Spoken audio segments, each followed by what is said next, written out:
Óskar Guðmundsson had a recent start in crime fiction, quite recent, and it almost seems like, well, not a rule, but rules are, have a way of not being rules, but almost seems like a rule that good crime writers start when they have become seasoned individuals, and life has somehow started to make more sense and has gained some depth. Yeah. I guess that's some sort of a prerequisite also for seeing into the depths of the human character, and so Óskar, you're one of those who started kind of late in life. How did that happen? Well, I have been writing since I was very young. Yeah. All kinds of stories, and I really enjoyed it, making all kinds of adventures and all kinds of stories. But I kept them all for myself. and through my teenager years and so on. Then I think I was somewhere between 25, 30. I started writing a story, which I wanted to take all the way, but somehow, like we were talking about I didn't felt I was ready. Yeah. Somehow, I can't explain it in details, but then I tried again in 2010 to it's now or never. Yeah. It's now or never. Yeah, yeah. So I took it all the way. You couldn't let go of the idea. No, I couldn't, because I read a lot of crime stories, novels from all of the big names in Iceland and also foreign authors. Yeah. And it was always this tickling feeling. Yeah. Yeah. This was a good book. I really want to try this. Yeah.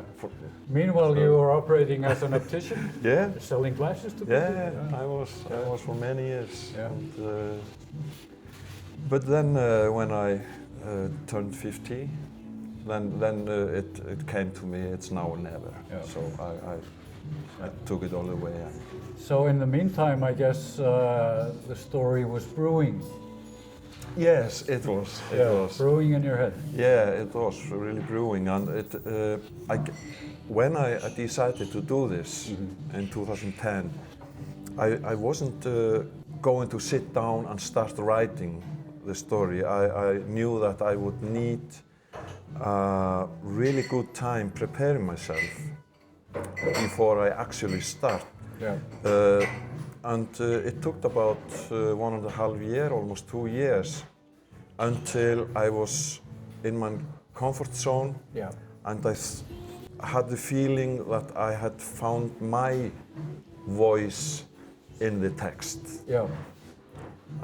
Then I started. Yeah.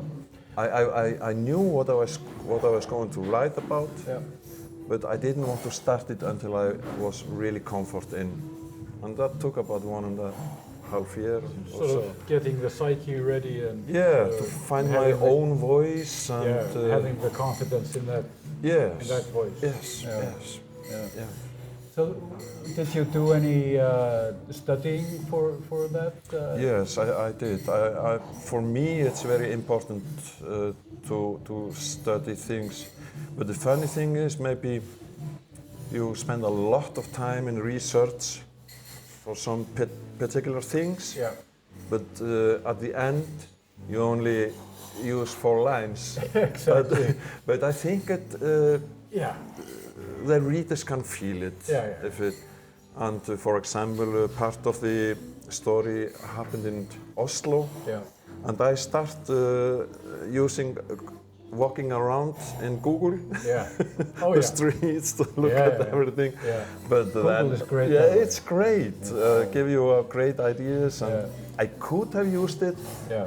But I wasn't comfortable about it. I felt I was lying to the reader, so I flew over and I spent a lot of time finding exact locations and everything. Yeah. And the sense of the place. The sense of the place, talking to the people there. Same with the Icelandic countryside? Yeah. The same. Yeah. Go to the area? Go to the area. In my first book, I was writing a lot about bullying, so I talked to a lot of kids who have been bullied and a lot of interviews and make a really, And also in my second book, there I'm writing about domestic violence. Yeah. So I went to Kvennaathvarfið, which is, what do you call it in English? A center. Yeah, for battered women. Yeah. And that was. So the first book is called Hilma. Hilma, yes. And the new one is Blóðakur. Blóðengill. Blóðengill. Yes. Blóðengill. Yeah. It's tell us a little bit about Hilma. About how the character. The character, the central character, because there's a lot of fascination about the character. It's well built, and for instance, critics are saying, how is it possible for a new writer to come out with a book like that? Nobody expected it. And the funny thing is, when everything was starting to happen in Icelandic crime fiction now, these last 5 or 6 or 7 or 8 and 10 years, new writers keep popping up, but nobody noticed you until there was a huge word of mouth. Yeah, you know, something happened. I think Hilma just, people were liking her a lot. She is a very independent girl. She is in the police, in the environment with a lot of men. Yeah. But she is really tough. Yeah. Nobody is going to tell her how to do things, when to do things. But the character is, I actually, when I really started writing this story, I started with a male person. But I didn't get any connection to him.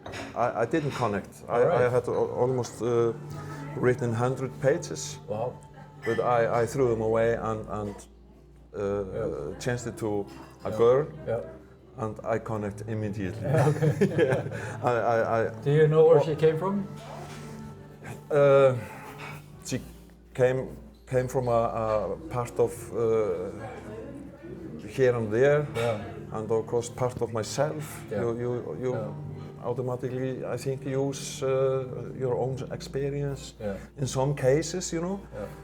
And then you are molding this person on your way, so to speak. Yeah. And she comes from a very broken home, father alcoholic and violent. Nice mother, but closing her blind eye to everything. Yeah. And then when she is only a young girl, the police was always visiting and taking the father away and taking him away. And actually, when Hilma joined the police, in that before her mother commits suicide and her father is killed, he was driving drunk. Yeah. When she joined the police, her boss, that's the same guy who was always visiting her at her home when she was a young girl. Yeah. So they become very, very close because he is really, really fond of Hilma, that she is okay, and so it's a little bit father and daughter. It's a beautiful relationship, but he is he is struggling with her because she is independent, right. and right. Fiercely. yeah. So, and people seems to have somehow fallen in love with Hilma, and is curious about her character, and because I'm just telling a bit by bit who she is. I don't give you in one plate. And this is developed more in the second book? In the second book and now in the third book. Thank you. So when is the third book? The second book was published now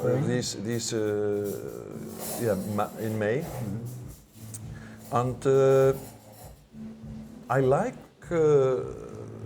publishing book in spring because then you know the books you are selling. That's the books that people are going to read. Right. Or listen to. Or listen to. Or listen to.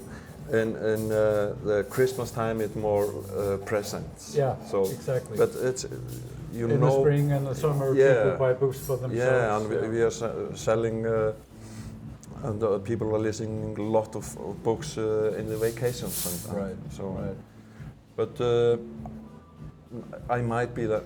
But I might be coming out in next Christmas. I think it. I think I'm ready for that. But I hope. What sort of a feeling was getting the prize, the crime prize for your first novel? Yeah. Just coming out and here you are. Yeah. It's a really strange feeling. I was caught up by a huge surprise. Okay.